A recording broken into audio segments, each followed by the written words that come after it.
5 signs someone is trying to dominate you socially. If you want to understand power, do not look at volume, confidence, or charisma. Look at pressure. Social domination rarely arrives loudly. It arrives quietly, disguised as normal interaction. The Stoics understood this. Power is not always exercised through force. More often, it is exercised through influence, positioning, and control of emotional reactions. A man is dominated long before he realizes it. Today, we will uncover 5 signs someone is attempting to dominate you socially. These are not paranoid observations. They are patterns. If you recognize them in others, you gain clarity. If you recognize them in yourself, you gain the chance to regain authority. The first sign is interruption disguised as familiarity. When someone repeatedly interrupts you, finishes your sentences, or redirects the conversation before you complete a thought, they are not being enthusiastic. They are testing hierarchy. Interruption is a claim of priority. It communicates that their voice matters more than yours in that moment. The Stoics taught that self-possession begins with self-command. A man who allows himself to be consistently interrupted without response unconsciously accepts a lower position. The correction is not aggression, it is stillness. Pause. Resume your sentence calmly. Do not rush. Do not explain. The one who interrupts seeks rhythm control. When you refuse to surrender it, the test ends. The second sign is forced reactions.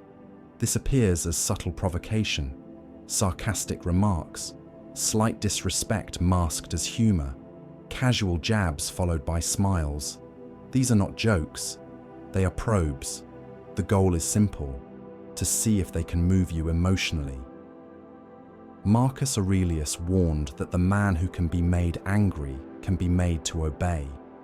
When someone repeatedly tries to trigger a reaction, they are measuring how easily you can be controlled. If you react, they gain information. If you remain calm, they lose leverage. The Stoic response is observation without defense, silence without tension. A neutral expression deprives them of data. The one who cannot provoke you cannot dominate you.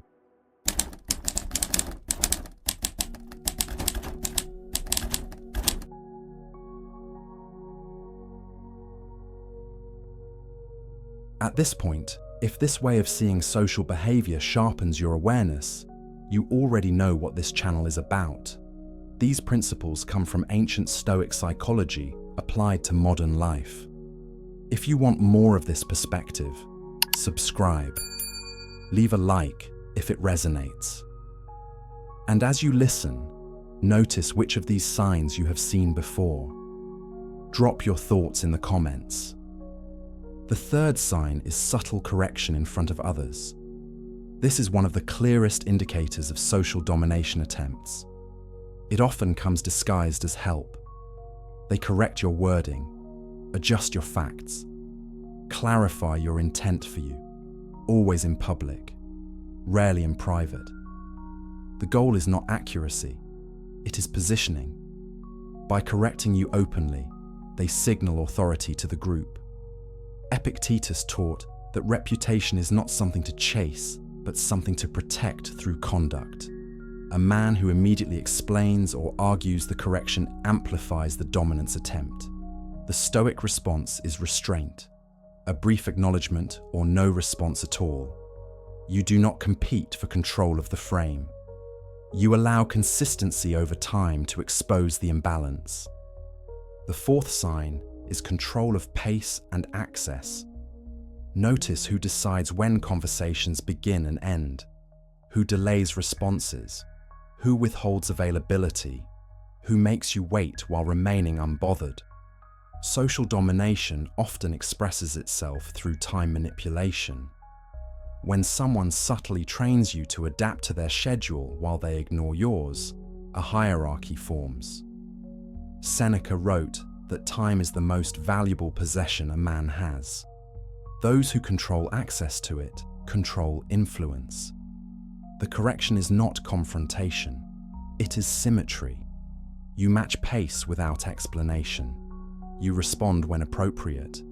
You disengage when needed. Authority is reinforced when your time is treated as equal, not expendable. The fifth sign is pressure to explain yourself. This is the most important and the most misunderstood. When someone repeatedly asks you to justify your decisions, your boundaries, or your preferences, they are not seeking understanding. They are seeking leverage. Explanation places your position on trial. It invites judgment. It implies permission. The Stoics understood that a man secure in his judgment does not plead his case. He stands by it. When you feel compelled to explain yourself to someone who has no authority over your choices, you have already ceded ground. The correction is discipline, short responses, clear boundaries, no emotional justification. Authority grows where explanation ends. It should be clear by now that social domination is not always hostile. It is often polite. It often smiles. That is what makes it effective. Most men lose power not because they are weak, but because they are unaware. Stoicism is not about dominance over others. It is about sovereignty over the self. When you master your reactions, your pace, your silence, and your boundaries, social pressure loses its force.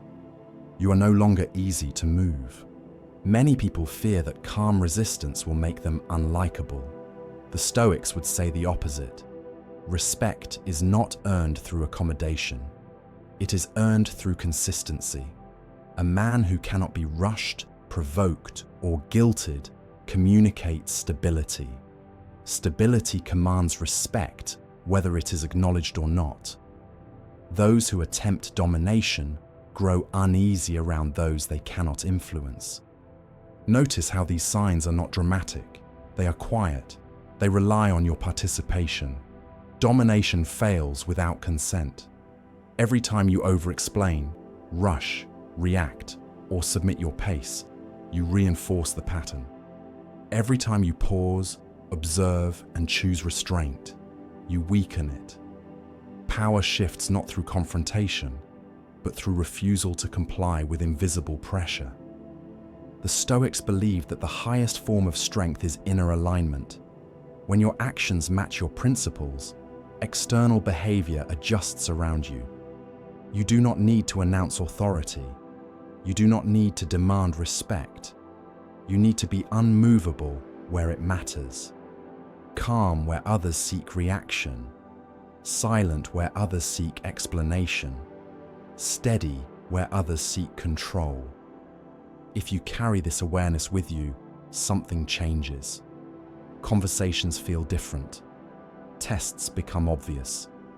Pressure loses urgency. And those who rely on dominance begin to disengage because there is nothing left to push against. That is not intimidation. That is presence. And presence has always been the foundation of real authority.